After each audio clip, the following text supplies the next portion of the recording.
ఇప్పుడు మ్యాడ్లో ఆల్మోస్ట్ అందరికీ equal characters ఉన్నాయి. బట్ సినిమా చూసి బయటకు వచ్చేటప్పటికి ఒక్క ఇంత పాలు సంగీత్ ఎక్కువ స్కోర్ చేశాడు. అలాగే ఇప్పుడు మ్యాడ్ స్క్వేర్ నుంచి బయటకు వచ్చిన తర్వాత ఎవరి క్యారెక్టర్ ఎక్కువ స్ట్రైకింగ్ ఉంటుంది? సార్ మా ముగ్గురు సార్ లడ్డు వెళ్ళిపోతాడు సార్. ముందే చెప్పేస్తున్నాం మేము, ఇది దిస్ ఇస్ లడ్డు గడ్ madness. Laddus films. Okay, so అంత పేరు వచ్చిన నితిన్ మన మన సంగీత్ సినిమా చేయలే తర్వాత మళ్ళీ మ్యాడ్ స్క్వేర్ దాకా. బట్ మీ ఇద్దరు నువ్వు ఆయనతో మంచి సక్సెస్ అంటే ముందు చేసింది అంటే అది మ్యాడ్ కి ముందు చేసిన సినిమా సార్ అది. ఒకటి జిగ్రీస్ అని రాలేదు అదే ఇంకా రాలేదు. బట్ అది ఇంకా ఎప్పుడు వస్తుందో కూడా క్లియర్ గా నాకు ఐడియా రావట్లేదు, నాకు అంతగా చెప్పట్లేదు వాళ్ళు ఏమి.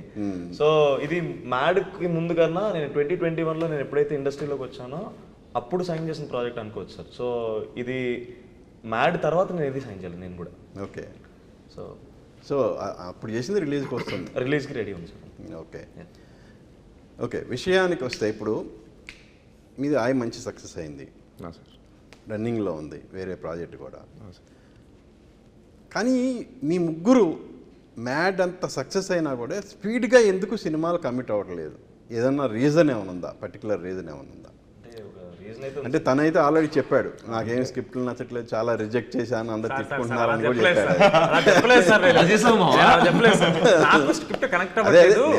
దట్ మీన్స్ అదే కదా సార్. లేదు సార్, మీరు పదాలు వాడతారు సార్, పదాలు జనాల మైండ్లో అదే ఉండిపోతాయి సార్. రిజెక్ట్ నేనేమో సార్ రిజెక్ట్ చేయడానికి, నాకు కనెక్ట్ అవ్వలేదు బ్రదర్.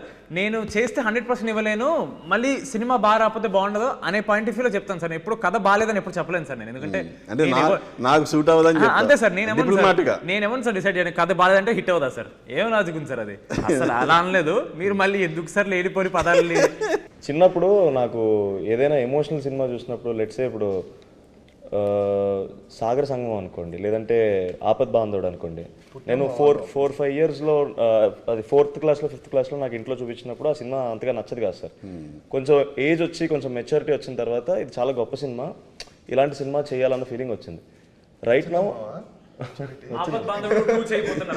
లేదు అలా కాదు, నేనేం చేద్దాం అనుకున్నా అంటే సార్, ఇప్పుడు మేమున్న స్పేస్లో మాకు ఏది ఎగ్జైట్మెంట్ ఇస్తుందో అది చేయడం కరెక్ట్ ఏమో సార్. ఇన్స్టెడ్ ఆఫ్ ఓకే ఇది వర్కౌట్ అవుద్దేమో అని బెనిఫిట్ ఆఫ్ ద డౌట్తో సినిమా చేసి తర్వాత దాని సెల్ఫ్ డౌట్తో మేము అక్కడికి వెళ్ళి పని చేసి దాన్ని పాడు చేయడం కన్నా మేము 100% ఎంజాయ్ చేసే సినిమా చేయడం కరెక్ట్ ఏమో సార్. అందుకని అలాంటి కథ వచ్చేదాకా వెయిట్ చేస్తున్నాం. అలాగని మేము విన్నవి బ్యాడ్ అని కాదు, వాళ్ళు మంచి డైరెక్టర్లు కాదని కాదు, మేబీ మాకు అది రైట్ టైం కాదేమో ఆ సినిమా చేయడానికి సార్. జనరలీ వాడు చెప్పేది అసలు నేను ఒప్పుకోను సార్, కానీ చాలా బాగా చెప్పాడు సార్. ఇది బాగా చెప్పాడు సార్, అది బాగా చెప్పారా? Thank you, I appreciate. అంటే అక్కడక్కడ బెనిఫిట్ ఆఫ్ డౌట్ అది పెద్ద పెద్ద పదాలు